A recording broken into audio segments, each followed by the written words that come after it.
Doctor you're seeing on the screen and the man you are seeing this other side with a hat, had a discussion on prostate cancer. And, he talked about the causes of prostate cancer. And then it got to a point where the host of the show began to ask questions. And this man mentioned that it is very good for every man to have, or they asked him, how many times do you think a man should have sex in a month?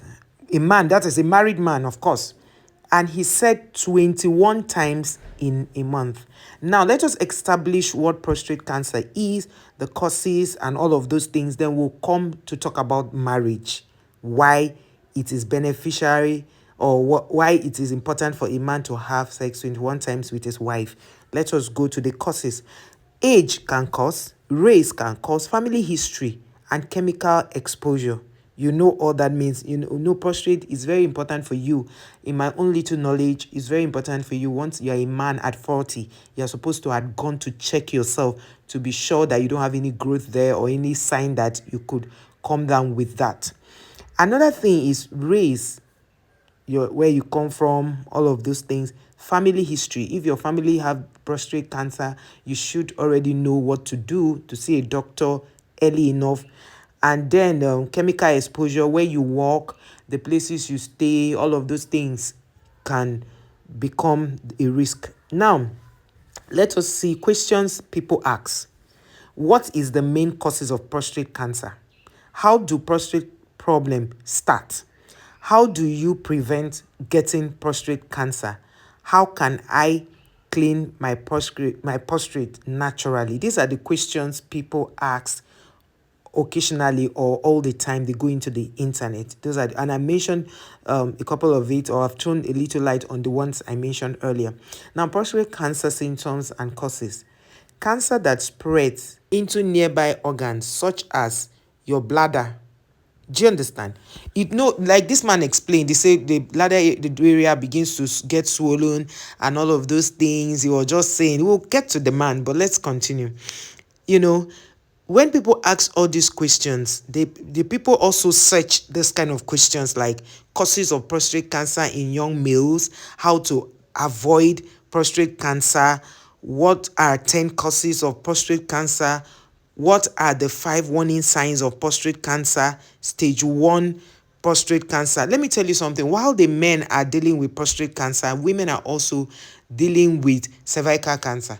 And I told you guys in some videos I've done in the past that cervical cancer is caused by a virus called the human papilloma virus.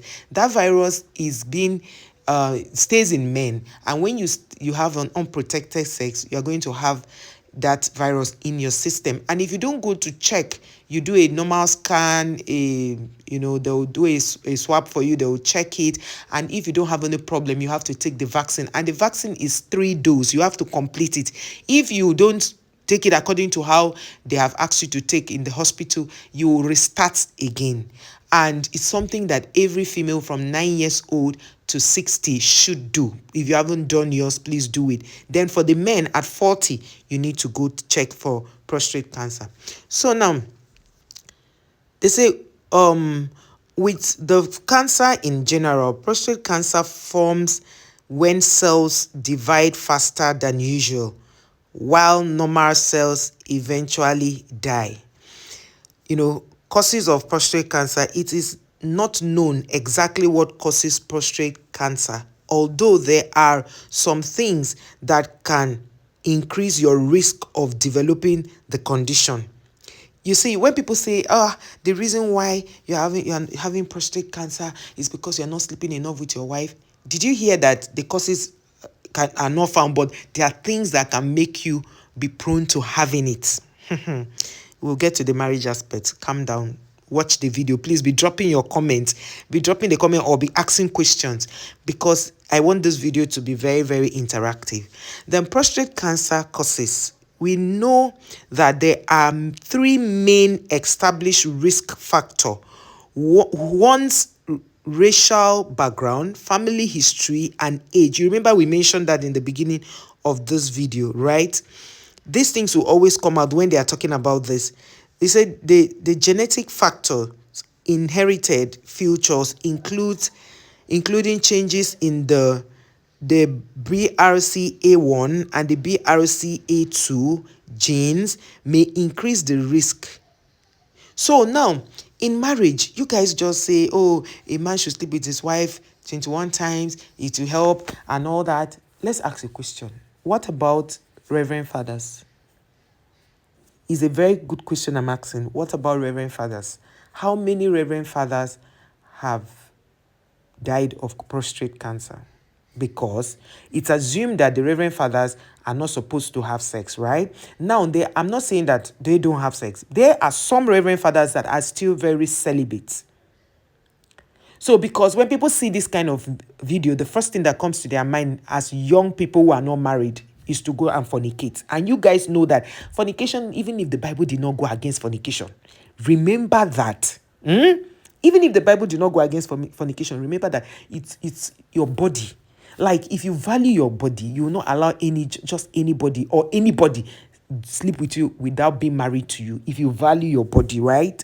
Yes, some of you may have made the mistakes in the past. That doesn't mean you remain there. Do you understand? You pick yourself up, clean yourself, and move. Because the way this man is sounding is beginning to sound like he's even talking about polygamy, that it's okay to be polygamous, and that the way he was sounding, like as if he had already given polygamy a go ahead. Let me tell you something about polygamy. Polygamy is not just about having sex. There's a lot of responsibility that comes with marrying one woman, let alone marrying 2, 3, 4. Like one preacher said, you haven't even finished taking care of one woman. You are already looking out for another woman.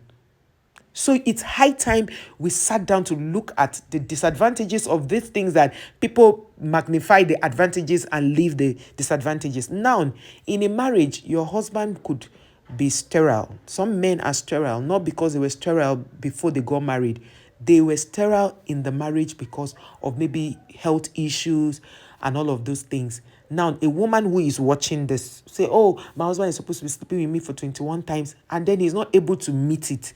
That's why I say, when you people are on podcasts, try to balance certain things, because these things are going to the public and people are going to feed from it. You are going to either make or break a lot of homes. You are either going to make or break a lot of relationships, because now, the husband who says, oh, my wife is not even giving me this thing up to 5 times a month. Okay, let me look out there so that I don't get prostrate. Because they feel that, oh, the only thing that can make you not to get prostrate is by sleeping around or having another wife or having another girlfriend or a side chick. Why not tell them to go to the hospital, see a doctor, and do the necessary thing? Just like I started this video by laying a background to the things that could be done in order not to get a prostrate. Do you understand? While we think the easy way out is usually the easy way out, it comes with a lot of repercussions. And I just needed to chip in that. There are other factors that can make a man not to be in the mood or a woman not to be in the mood of having sex in marriage. Financial problems, other things, school fees, which is still under financial. House rent is still under financial. Food is still under financial. Accommodation, maybe you don't have a good accommodation and you don't want to keep. Because sometimes, yes, you say, oh, do family planning. There are some family planning that are not good for these women. Yes, it might look as though it's good, but they are not good. You say a woman is bloated, a woman is always having constipation, a woman is always heavily bleeding, all because of the kind of family planning they decided to go into just so that the man can always have his way. There are times a woman is really not feeling well, not the one that we women will say, oh, I'm having fever, I don't feel like having, going down and all that. And sometimes it's the fact that some men are not neat. You are not clean and you want to always come to your wife. You are not clean, sir. When you urinate, wash your penis. Wash yourself. Clean yourself up. Shave. Smell nice. Because it's not just, oh, I want it 21 times. Are you smelling nice? Do you understand? So if you think it is an opportunity for you to hear this podcast and jump at having too many girlfriends or having side chicks aside your wife, remember that outside is expensive now. No? If you have side chick, you have to always maintain her. You know that. So it's better you advise yourself by yourself. It's not just about, oh, I want to sleep with my wife. Ask her how she wants it. It's important. It's not the way you just come and do like the normal African man. I open your leg. You need to plan it ahead of time. You need to speak to her. You need to psych her. Because this thing is mutual. It should not be a thing you have to harass anybody to do anything when they are not in the mood to do.